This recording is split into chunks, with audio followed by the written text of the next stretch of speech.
Do you really feel like the Roger right here? Yeah, Absolutely again, not. I don't like the Roger being picked up here, but wait a minute. Who's going in the jungle? Wait who's a going minute. in the jungle? Wait. I don't know who's going in the jungle. Oh man, I don't want to live Welcome. in the reality where this theory crafted jungle Lunox Wait a minute. be a reality. Don't worry. I think this is. Don't worry. This is the usual reaction to most people if this is their first time watching a TODAK draft. Welcome, boys. The thing is, this isn't New the first world. time. This isn't the first time, man. this is TODAK at their 100%, as some may call it. I mean, technically, I did say that I want to see crazy picks. They actually strive more, find more success on these crazy picks, but this is beyond crazy. We've never seen any of those heroes brought to the jungle. Let's see, Chiku's on the Lunox, so he's gonna go with gold lane. Yeah. Orme's on the... Welcome, boys and girls, to game number 1 in this best of 5. It's going to be EVOS SG up against the classic TODAK on the red. Oh, it's Chiku definitely on the jungle Lunox? I told you, man. I said, I don't want to live in this reality. I've seen this in a lot of YouTube videos. What universe are we in? We have... TODAK, they have been watching a lot of TikTok videos, man. It's just way too much stuff. Man. But, okay, I've seen it before. It is very quick when it comes to taking the jungle, but it has been a long time. Even Wise also showed this. What? That's It's actually already really done. fast. He's already was done fast. with his purple, and now Wait he's a already on Lethal Wanderer. What the heck? Yeah, it's very quick.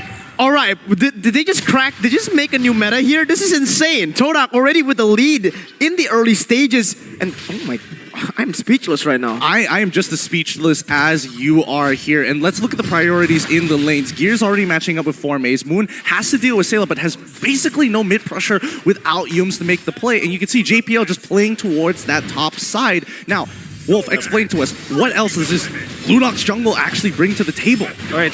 The only problem you have with the Lunox is that you don't have Flicker, but otherwise it has very quick farmings, all right? You get your Claw of Destiny so quickly, then eventually you get your Truncheon or maybe your Holy Crystal, and you just run at your opponents. It's just way too quick. And the turtle, it's also going to go down so fast. If you just blink, it will be melted because of the Chaos Assault. Okay, I see where you're coming from here. I'm Level 4.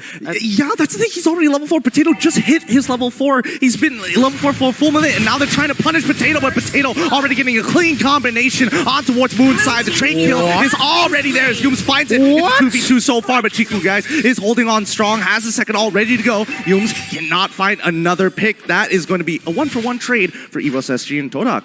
All right, wait a minute, another fight though. Yeah, no, I don't think this is going to exactly get the answer that you're looking Wait a for, but minute. Adamir is getting close. Ooh. He walks straight into the Frost Trap, but Yums has got him covered. All right, firstly, I just want to talk about this Lunox jungle. Let's stay on that point real quick because, yes, very fast clear, but I thought for sure that it would not deal damage here in the early game, but they were able to get a 1-for-1 pretty easily. Sure, Potato did more burst initially, but Chiku, guys, with that Chaos Assault, just huge damage coming back onto him. So even in the early stages, this hero is a menace. Well, let's see how they test the limits. As now it's going to be a 4v4 situation as they start pulling up. Are they going to reset this? No, looks like Potato's able to get it in time. Sailor drops the real wall manipulation. His Fortmate's trying to get on out of there. It's a little too late, but the Brilliance works out perfectly for TODAK's side. They're on the run. Moon cannot disengage. Drops on the Abyssal Arrow onto Potato's side. Chiku, can he get out? He's still managing to hold on, but no, Potato gets his cooldowns back. Double jab to finish off the fight.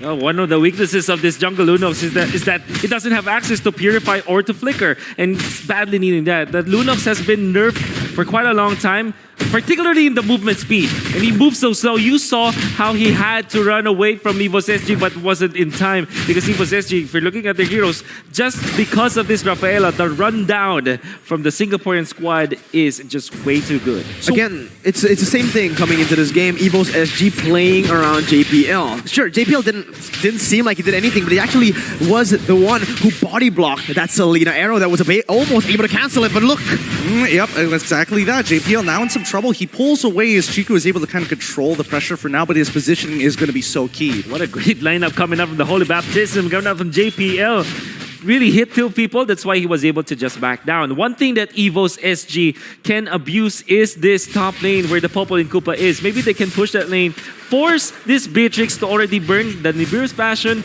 or maybe the rocket launcher and then eventually push the top lane outer turret energy shield. Seems like they're not doing it though. Well, I mean, it has been a topic that's been scratching my mind. Is it going to be Momo or is it going to be Admir who's going to be actually controlling this lane? Both are phenomenal players. Yep. I want to finish my point that I just said just now. JPL was actually able to body block from the Abyssal Arrow that was already used to cancel the real world manipulation. So it was actually playing it really well. Again, like we have predicted, the front to back composition protecting Sayla. All right, so if they're going to be continuing to protect Sayla for this side, it looks like TODAK has switched their aversion down towards that bot lane and now looking to try and punish Gear. But it is a Uranus, so I guess Chiku just wants to get ahead in farm and is willing to sacrifice this upcoming turtle. They're looking for a way to get a kill and then eventually convert into a turret. However, EVOS SG, they have the Uranus bottom lane, so that's a very difficult task. But now for TODAK, they will miss out on this turtle in exchange for a purple buff. For an orange buff, Well, but just remember, Passion made possible coming in from the Singaporean tourism board as this turtle goes down. Vertical jungling is happening, but on top side, Momo might be in some trouble as Yumas tries to buy him some time, Way the Dragon onto Potato's side. That means top tier 1 is going down straight away. TODAK giving a lot of space for EVOS SG to move around. Yeah. I always say that if you blink, you'll miss your turret. When it comes to the Popol and Koopa, with the early game push coming out from this hero is just way too good because of the weapon master. Just speaking of which, JPL already being taken out as the real war manipulation will take out Chiku in the process. Potato gonna continue his onslaught, but here comes Moon in the back line to stop it a little late, but Popol and Koopa will not let him get away. Play for Sayla and you'll get the victory. This front to back composition is working wonders again because TODAK, they want to go in, but they simply cannot with the damage and that peel of EVOS SG. Look at how they're able to siege these turrets as well. They're actually zoning away the members with the pressure from Potato and that damage from that Popol. Oh man, it's rough, but you can tell EVOS SG going to be playing towards Adamir's lane for as much as they can. Their next plan, I'm guessing, is going to be that lane swap we always see from them. Yep, and it will just make total sense. I mean, if you're looking at the bottom lane, only the Esmeralda is there. For sure, there will be wave clear, but if he is under the attack of this Adamir, Popol, and Koopa, he's gonna melt. You saw that this turret in the mid lane went down to 40% HP in a matter of 5 seconds. Oh, they finally catch penetrate into the Abyssal Arrow. So good! Yum's trying to get out of there, but the real wall manipulation keeps him in check. Potato finding the return kill. It's really going back and forth between the two teams. Yeah, Roamer for Roamer right now, but honestly, for the side of EVOS SG, they have the pressure, they have the way to play in this game. 2.7 thousand gold lead will mean that they can chain many more objectives on the line, which they are already, setting up for that turtle in that top side because they have taken away that top side turret. Speaking of that top side, let's see whether TODAK actually wants to contest or going to continue with the vertical jungling like they did before. Yep, it looks like they want to go and try and punish bot side again. Yep, it's just natural because they cannot fight now for EVOS SG. They're trailing by 2.8k gold. And for sure, they know that they can't fight now. Yep, here comes the Bandit's Rage once more. Gear is on the run as they crack open bottom tier 1. Potato able to get the turtle, no problem. But in the engagement, looking on that bottom side, Chiku is kind of getting low here. Nothing to be worried about, most people would say. But Formace now caught in the middle, has to use the Falling Star Moon to get over the wall into safety. Mid lane getting thrusted and pressured once more. I like the control that EVOS is doing. They're only putting some pressure in the bottom lane, and then majority of it is controlling that top side of the map.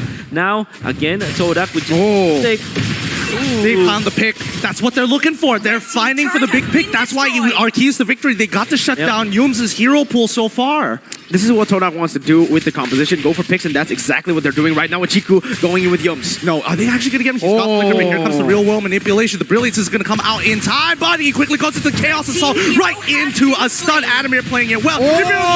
Finding them both up, but double kill coming out from Momo's side. Wait a minute. Can they actually go for one more? No, they won't, but they will look to open mid-tier 1. This is exactly what they want to do. Keep on going for the picks, and that's simply going to be another one for TODAK. Nope, it's Uranus. He's got more than enough sustainability. Potato's coming in with a vengeance. Doesn't hit the knock-up strike, but more than enough damage to shove Moon away. Abyssal Arrow stuns him up. Is it going to be the fight? No, Formace does not have enough 2-level lead for Potato. It has to die down. They have to reset.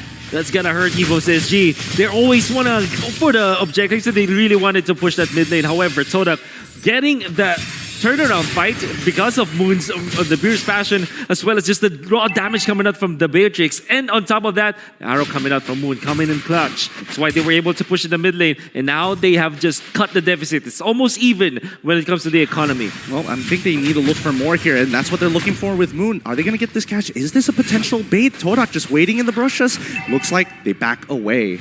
Yeah, EVOS SG right now, they are actually caught in quite a bit of a toughie. Oh, wait a minute.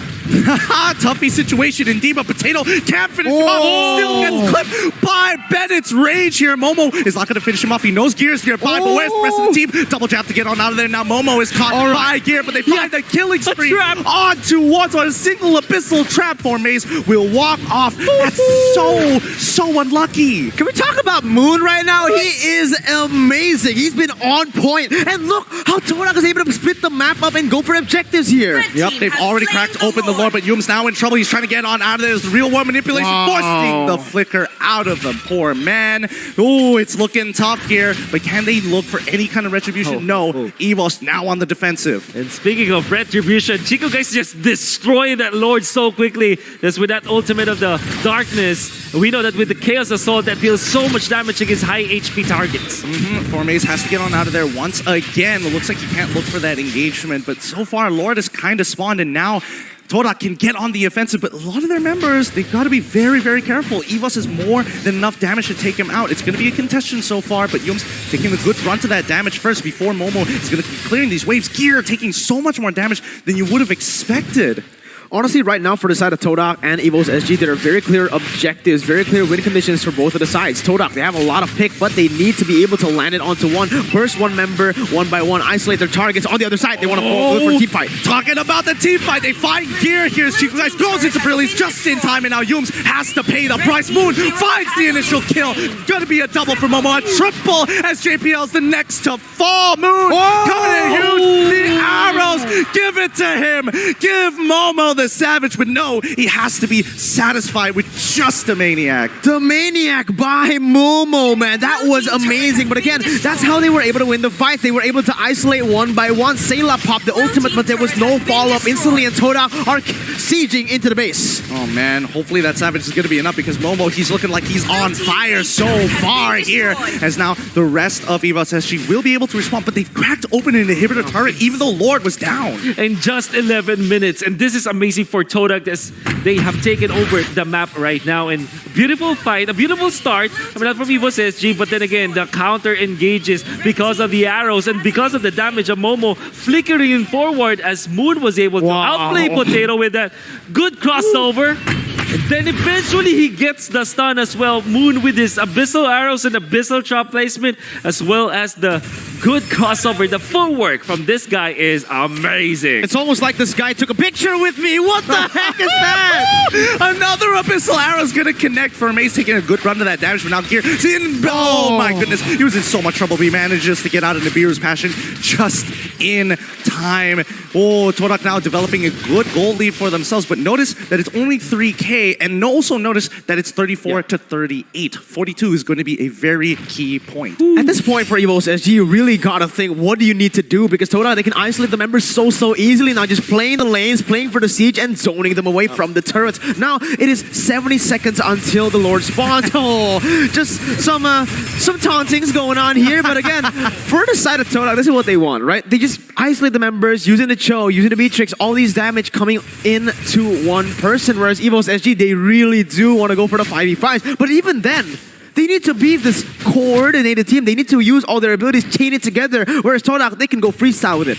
I love how Yums and Gear are just spam recalling both the two youngest players on each of the teams. It definitely feels brothers at war. They have played so many times against each other.